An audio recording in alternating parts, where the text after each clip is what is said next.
Um, Music-wise, this album, well, is more synth. Hmm. Was it done on purpose, or is it something that will gain gradually while thinking about Pale Green Ghosts and? No, it was the goal from the very beginning. Why? Just because there's nothing that I love more in the world than the sound of synthesizers.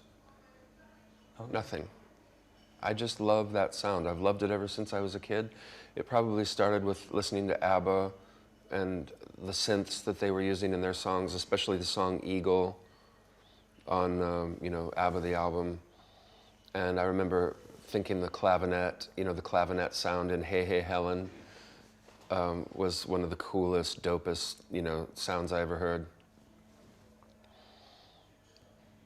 And I'm thinking Stevie Wonder, Superstition. There's all these things in the 70s, all these amazing, and synth sounds being combined with rock music. And then in the 80s, people went nuts with their synthesizers, and I was in heaven. That was a huge part of what kept me going through the 80s and made me really happy. And I think about, and I'm still listening today nonstop to the things that I loved back then, like Chris and Cozy and Fad Gadget and Ministry and New Order and Depeche Mode and Yazoo and Visage and Gary Newman and Ultravox and I just can't get enough of that stuff. It never stops, So, but I hadn't really been in a situation where I'd never had any money to buy synthesizers or buy equipment, so it took me a really long time to get to a place where I could do it and also figure out how to integrate it into my sound. And I don't really think I've found my sound yet.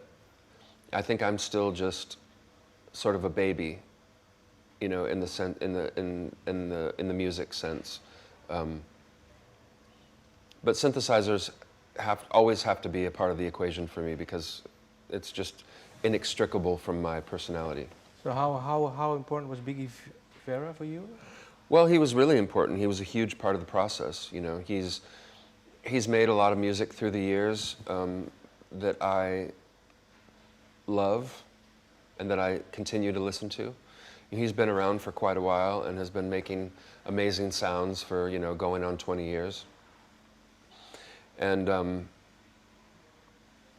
it was a chance encounter. Me going to Iceland Airwaves, meeting him being open to me being able to express myself to him and tell him that his music meant something to me, and could we maybe think about making some sounds together? Would he be open to that?